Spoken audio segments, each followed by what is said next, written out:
Hello, જાગૃત અવાજમાં તમારું સ્વાગત છે. મારું નામ છે ચિંતન અખાણી. આપણે દ્વિઘાત સમીકરણની અંદર ઘણી બધી વસ્તુઓ શીખ્યા છીએ અને ઘણા બધા ચેપ્ટર્સ પણ આપણે ધોરણ 10ના આપણે જાગૃત અવાજ પર એટલે કે આ યુટ્યુબ ચેનલ ઉપર કવર કરી દીધા છે. જો બેટા તમારે આગળના વિડીયો લેક્ચર જોવા હોય તો ડિસ્ક્રિપ્શન બોક્સમાં પ્લેલિસ્ટની લિંક છે, ત્યાં આગળ જઈ તમે લોકો આગળના લેક્ચર્સ જોઈ શકો છો. અને ફ્રી ઓફ કોસ્ટ બેટા મટીરિયલ જોઈતું હોય તો એની માટે પણ વેબસાઇટની લિંક છે, વેબસાઇટની લિંક પણ નીચે મૂકી દઉં છું, ત્યારે તમે લોકો ફ્રી ઓફ કોસ્ટ મટીરિયલ પણ ડાઉનલોડ કરી શકશો. હવે આપણે દ્વિઘાત સમીકરણમાં જે સ્વાધ્યાય 4.1 જોયો એની અંદર આપણે અવયવીકરણની મદદથી આપણે ઉકેલ શોધતા હતા. દાખલા તરીકે એક નાનો એવો દાખલો આપું કે અહીંયા આગળ કોઈક સમીકરણ છે, તો આ સમીકરણ x² માઇનસ 4x વત્તા 3 હોય બરાબર 0. તો આના મારે અવયવ પાડવા હોય તો આપણે આવી રીતે પાડતા હતા 3 એકા 3 બરાબર, એટલે કે x² minus 3x minus x વત્તા 3 બરાબર 0. એટલે આમાંથી x સામાન્ય કાઢું તો x માઇનસ 3 બચે, આમાંથી માઇનસ x સામાન્ય કાઢું x માઇનસ 3 બચે બરાબર 0. એટલે પછી આપણે અહીંયા આગળ x માઇનસ 1 x માઇનસ 3 બરાબર 0. એનો મતલબ આપણે શું કરતા હતા, x માઇનસ 1 બરાબર 0 અથવા તો x માઇનસ 3 બરાબર 0, એટલે કે x બરાબર 1 અને x બરાબર 3. આ આપણે આવી રીતે દ્વિઘાત સમીકરણનો ઉકેલ શોધતા હતા. અને આ જે દ્વિઘાત સમીકરણનો જે ઉકેલ જે છે એ તમે જુઓ તો આ જે છે એને દ્વિઘાત સમીકરણના બીજ કહેવાય. શું કહેવાય? દ્વિઘાત સમીકરણના બીજ કહેવાય. બરોબર છે, દ્વિઘાત સમીકરણના બીજ કહેવાય. તો આ એક આપણે અવયવીકરણની મદદથી શોધતા હતા. હવે આપણે વિવેચકની મદદથી શોધશું.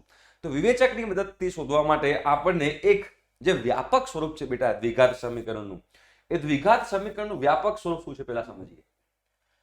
દ્વિઘાત સમીકરણનું જે વ્યાપક સ્વરૂપ છે કેવું છે બેટા, કંઈક આવું છે: ax² વત્તા bx વત્તા c બરાબર 0. આ જે છે એ દ્વિઘાત સમીકરણનું વ્યાપક સ્વરૂપ છે. બરાબર. હવે અહીંયા આગળ તમે જુઓ તો અહીંયા આગળ x² છે, તમે ધ્યાનથી જુઓ, તમને લોકોને આઈડિયા આવશે. અહીંયા x² છે અને અહીંયા x છે. હવે બેટા x² અને x હોય તો અહીંયા આગળ હું x ના સ્વરૂપમાં પૂર્ણવર્ગ પદાવલી બનાવી શકું. પૂર્ણવર્ગ પદાવલી કોઈ બધા ખબર છે, જેનો વર્ગ હોય એને પૂર્ણવર્ગ પદાવલી કહેવાય. તો આ પ્રથમ પદ છે, આ મધ્યમ પદ છે, તો આનું મને અંતિમ પદ શોધવું હોય તો હું શોધી શકું. તો બેટા આપણી પાસે અંતિમ પદ શોધવાનું સૂત્ર છે, તમને કદાચ યાદ હોય તો, કે અંતિમ પદ બરાબર આવું લખી શકાય કે અંતિમ પદ બરાબર મધ્યમ પદનો વર્ગ ના છેદમાં 4 ગુણ્યા પ્રથમ પદ. આ જે છે અંતિમ પદ શોધવા માટેનું સૂત્ર છે. જ્યારે તમારે પૂર્ણવર્ગ પદાવલી બનાવવી હોય, હું ત્યારની વાત કરી રહ્યો છું. તો આ અંતિમ પદ શોધવાનું સૂત્ર છે. તો હવે એ પ્રમાણે આનું અંતિમ પદ શોધવું, તો આનું અંતિમ પદ શું થાય તમે જુઓ બેટા. તો આનું અમારે અંતિમ પદ શોધવું હોય તો આ અંતિમ પદ જે છે બરાબર મધ્યમ પદનો વર્ગ એટલે કે bx² ના છેદમાં 4 ગુણ્યા પ્રથમ પદ. બરાબર છે, મધ્યમ પદનો વર્ગ છેદમાં 4 ગુણ્યા પ્રથમ પદ. બરાબર છે, પ્રથમ પદ ax² છે. પ્રથમ પદ ax² છે. ચલો, તો શું થાય, b² લખાશે, અહીંયા x² લખાશે, છેદમાં 4 લખાશે, ગુણ્યા a લખાશે, ગુણ્યા x² લખાશે. x² કેન્સલ થઈ જાય, એટલે કે b² ના છેદમાં 4a. આ શું છે, એનું અંતિમ પદ થયું. જો આને મારે પૂર્ણવર્ગ પદાવલી બનાવવી હોય તો b² ભાગ્યા 4a એ આનું અંતિમ પદ થયું કહેવાય. તો હવે અંતિમ પદ ઉમેરો અને અંતિમ પદ બાદ કરો, કેમ કે મારે આને પૂર્ણવર્ગ પદાવલી બનાવી છે. તો હવે બેટા અહીંયા આગળ અંતિમ પદ ઉમેરું અને અંતિમ પદ બાદ કરું તો શું થાય, તમે ધ્યાનથી જુઓ, તમને લોકોને આઈડિયા આવશે કે અહીંયા ax² છે. પહેલા તો આપણે એક કામ કરીએ, અહીંયા આગળ આપણે એક કામ કરીએ. શું કરીએ ખબર છે? પહેલા આ અંતિમ પદ શોધતા પહેલા આપણે બધાને a વડે ભાગી દેવાની જરૂર હતી. a વડે ભાગી દઈએ એટલે આપણને ઈઝી રહે. હા, a વડે ભાગી દો, પછી આપણે કરીએ. ચલો, તો પહેલા બધાને a વડે ભાગી દો તો શું થાય, x² વત્તા b/a નો x વત્તા c ના છેદમાં a બરાબર 0. આવું રાખીએ અને પછી આપણે શોધીએ શું થાય છે. બરોબર. તો હવે અંતિમ પદ શોધો. ચલો, તો અંતિમ પદ બરાબર શું થશે બેટા? જુઓ, અંતિમ પદ બરાબર થયું મધ્યમ પદનો વર્ગ એટલે કે 2/a x² ના છેદમાં, તમે જોશો તો અહીંયા આગળ શું છે, વચ્ચે અંતિમ પદ તો લગભગ સેમ જ આવશે, 4 ગુણ્યા પ્રથમ પદ x નો વર્ગ બરાબર. તો b નો વર્ગ x નો વર્ગ છેદમાં 4 a નો વર્ગ x નો વર્ગ બરાબર. તો x નો વર્ગ કેન્સલ એટલે b નો વર્ગ ના છેદમાં 4 a નો વર્ગ. આ જે છે એ તમારું થયું અંતિમ પદ. તો હવે અંતિમ પદ ઉમેરો અને અંતિમ પદ બાદ કરો. ચલો મારે એને પૂર્ણવર્ગ પદાવલી બનાવી છે અને મારે બેટા એને પૂર્ણવર્ગ પદાવલી બનાવી હોય તો અંતિમ પદ ઉમેરો અને અંતિમ પદ બાદ કરો એટલે તમારો બેડો પાર થઈ જાય. શું થશે જુઓ, x નો વર્ગ વત્તા b ના છેદમાં ax. હવે અંતિમ પદ b નો વર્ગ છેદમાં 4 a નો વર્ગ છે તો b નો વર્ગ છેદમાં 4 a નો વર્ગ ઉમેર્યું તો બાદ બી કરવું પડશે કે નહીં કરવું પડે. 4 a નો વર્ગ વત્તા c ના છેદમાં a બરાબર 0. હવે આ તમારું થઈ ગયું બેટા અંતિમ પદ અને મળી ગયું છે. તો હવે આ તમારું જે થયું એ થઈ પૂર્ણવર્ગ પદાવલી બરાબર. આ તમારી પૂર્ણવર્ગ પદાવલી થઈ કહેવાય. તો પૂર્ણવર્ગ પદાવલીને કઈ રીતે લખાય, x વત્તા b ના છેદમાં 2a નો વર્ગ થયો કે ના થયો. આ આખું જે છે એ જો a સ્ક્વેર વત્તા 2ab વત્તા b સ્ક્વેર પ્રમાણે થયું તો x વત્તા b બાય 2a નો વર્ગ થયો કહેવાય, કારણ કે આ પૂર્ણવર્ગ પદાવલી બની ગઈ. અને પૂર્ણવર્ગ પદાવલી બનાવવા માટે જ આપણે અંતિમ પદ ઉમેર્યું અને અંતિમ પદ બાદ કર્યું. બાકી બધું પ્રાણીઓ પેલી બાજુ લઈ જાઓ તો શું થશે, બરાબર માઇનસ વાળું પેલી બાજુ જાય તો પ્લસ થાય, b નો વર્ગ છેદમાં 4 a નો વર્ગ માઇનસ c ના છેદમાં a થઈ જાય બરાબર. હવે થોડું આપણે સાદું રૂપ આપશું અગેન. ચલો તો x ના વત્તા b ના છેદમાં 2a બરાબર અહીંયા આગળ લસા શું આવશે, 4 a નો વર્ગ લસા આવે, 4 a નો વર્ગ લસા આવે તો અહીંયા b નો વર્ગ જ થાય બરાબર છે. અહીંયા આગળ તમારે 4a વડે ગુણવું પડે તો માઇનસ 4ac થઈ જાય અને અહીંયા આગળ વર્ગ તો છે જ. 4a વડે મારે ઉપર ગુણવું પડશે ને, લસા લીધો છે આપણે 4a નો વર્ગ એટલે. હવે બંને બાજુ વર્ગમૂળ કરો બેટા. તો બંને બાજુ વર્ગમૂળ કરીએ તો શું થાય જો, અહીંયા થાય x વત્તા b ના છેદમાં 2a બરાબર અહીંયા પ્લસ ઓર માઇનસ વર્ગમૂળમાં b માઇનસ 4ac ના છેદમાં 2a. જો આનું વર્ગમૂળ થાય આખા વર્ગમૂળમાં b square minus 4ac b square minus 4ac અને 4a સ્ક્વેર નું વર્ગમૂળ 2a થાય. હવે x b અપોન 2a ને પેલી બાજુ લઈ જાઓ તો b અપોન 2a નો પેલી બાજુ લઈ જાઓ તો x બરાબર માઇનસ b ના છેદમાં 2a plus or minus square રૂટમાં b સ્ક્વેર માઇનસ 4ac ના છેદમાં 2a. તો આ સૂત્રથી પણ તમે લોકો દ્વિઘાત સમીકરણનો ઉકેલ એટલે કે દ્વિઘાત સમીકરણના બીજ તમે શોધી શકો છો. કેવી રીતે કરવાનું, શું કરવાનું, તમારે આ સમીકરણ યાદ રાખવાનું છે. આ સમીકરણ કેવી રીતે આવ્યું મેં તમને સમજાવ્યું કે બેટા આ સાદું રૂપ આપીએ તો આપણે આ સમીકરણ આવે છે. તો આપણને બેટા સમીકરણ શું મળ્યું તમે ધ્યાનથી સમજો તો સમીકરણ આપણને કંઈક આવું મળે છે જે આપણને ખબર હોવી જોઈએ.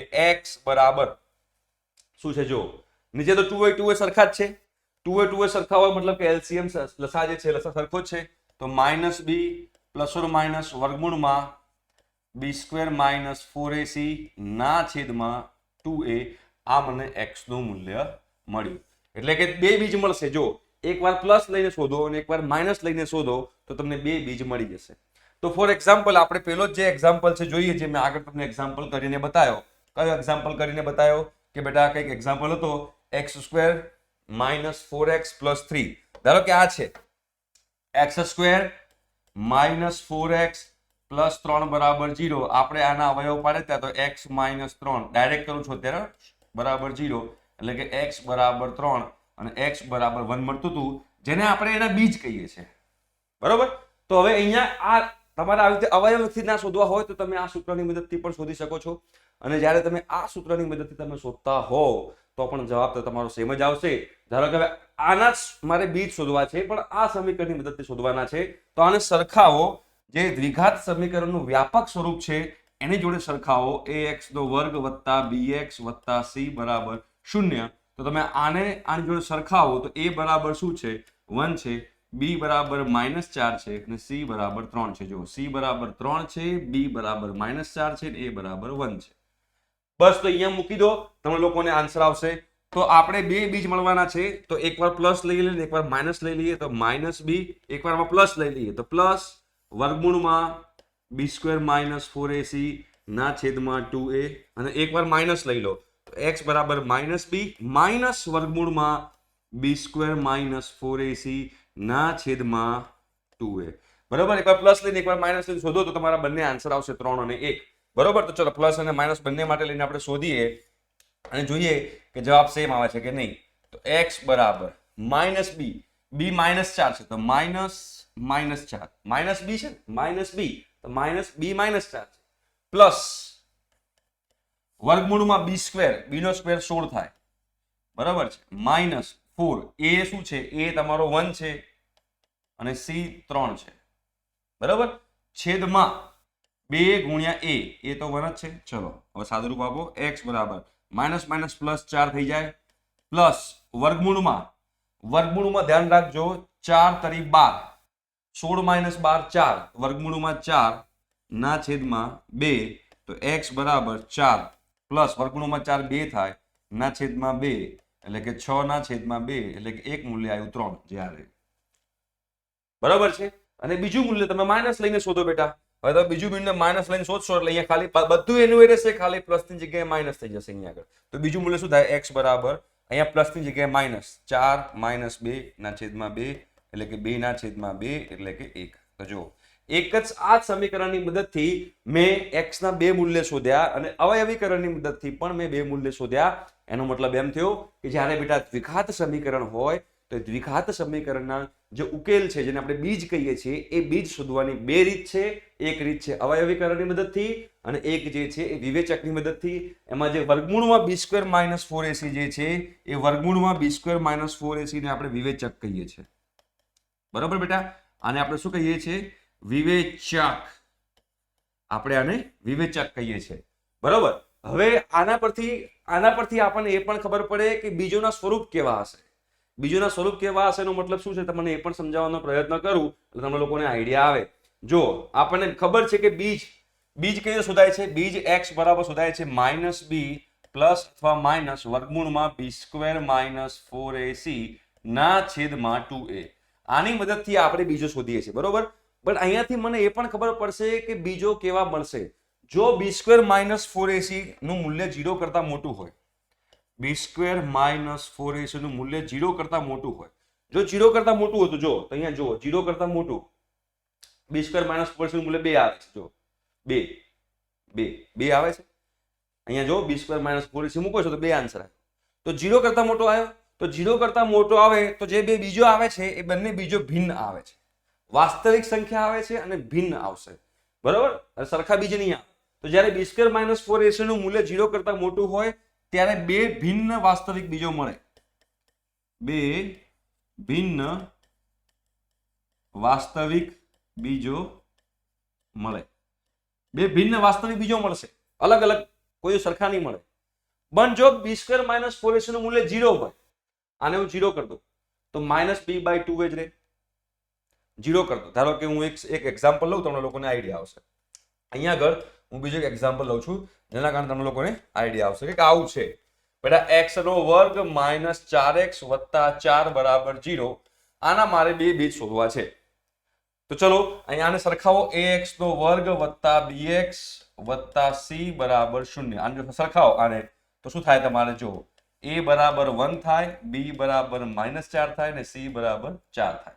ચલો તો હવે આપણને ખબર છે કે x બરાબર શું છે, -b ± વર્ગમૂળમાં b² - 4ac ના છેદમાં 2a. તો તમારે શરૂઆતમાં જ સ્ટાર્ટિંગમાં જ વિવેચક શોધી કાઢવાનો. હવે જ્યારે પણ તમે આ મેથડ યુઝ કરો ને ત્યારે બેટા સ્ટાર્ટિંગમાં જ તમારે વિવેચક શોધી કાઢવાનો. તો b² - 4ac શોધી કાઢો, b² - 4ac. તો b નો વર્ગ -4 નો વર્ગ -4 1a છે અને c 4 છે. તો -4 નો વર્ગ +16 ચોકુ 16 એટલે કે b² - ac 0 આવે, વિવેચક 0 આવે છે. તો મારો ઉકેલ શું થયો જો x બરાબર -b ± 0 ના છેદમાં 2a. તો એકવાર -b રાખો અને +0 રાખો ના છેદમાં 2a રાખો, એકવાર -b -0 રાખો ના છેદમાં 2a રાખો, તો એનો જ આન્સર આવશે x બરાબર -b/2a અને x બરાબર -b ના છેદમાં 2a. હવે b અને 2a આપણને ખબર છે, b -4 છે તો -4 2 ગુણ્યા 1 4 ના છેદમાં 2 એટલે 2. તો એક બીજ 2 છે તો બીજું બીજ પણ 2 જ આવશે ને, બીજું બીજ જે છે એ પણ 2 જ આવશે. મતલબ કે બંને બીજ સરખા આવ્યા અને બંને બીજ સરખા આવ્યા અને વાસ્તવિક આવે. બંને બીજ સરખા અને વાસ્તવિક આવે જ્યારે વિવેચકનું મૂલ્ય 0 હોય ત્યારે.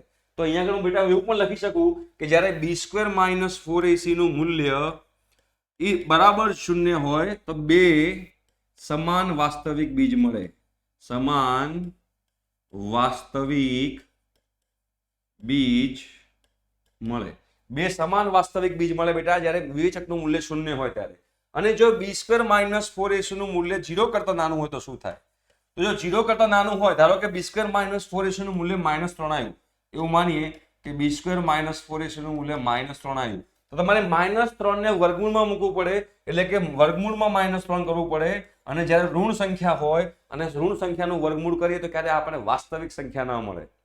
મતલબ કે આમાં કોઈ દિવસ વાસ્તવિક ઉકેલ મળે નહીં, કાલ્પનિક મળે પણ તમારા 11મા 12મા ધોરણમાં આવશે. અત્યારે વાસ્તવિકની વાત કરી રહી છે તો અહીંયા આપણે લખી શકીએ કે વાસ્તવિક ઉકેલ મળે નહીં. અહીંયા આગળ જે વાસ્તવિક બીજ મળે નહીં, વાસ્તવિક બીજ મળે નહીં. બરાબર? તો આ ત્રણ વસ્તુ તમને લોકોને ખબર હોવી જોઈએ.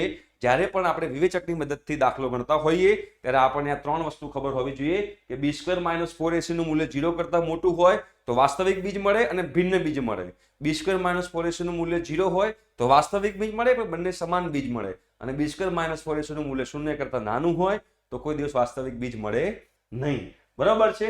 અને આપણે ઉકેલ આવી રીતે પણ શોધી શકીએ છીએ. ઓકે, તો આઈ હોપ સો કે તમને લોકોને હવે ખબર પડી ગઈ હશે કે જ્યારે પણ દ્વિઘાત સમીકરણની વાત કરીએ ત્યારે દ્વિઘાત સમીકરણની અંદર બે રીતે આપણે બીજ શોધી શકીએ છીએ. એક અવયવની મદદથી શોધી શકીએ છીએ અને બીજું વિવેચકની મદદથી પણ આપણે જે છે એ બીજો શોધી શકીએ છીએ. તો વિવેચકનો ઉપયોગ કરીને દાખલા કેવી રીતે ગણવા એ આપણે સ્વાધ્યાય 4.2 માં છે, તેના માટે તમારે આવવું પડશે નેક્સ્ટ લેક્ચરમાં, જ્યાં બેટા આપણે સ્વાધ્યાય 4.2 કરીશું. ઠીક છે? આવો ફટાફટ.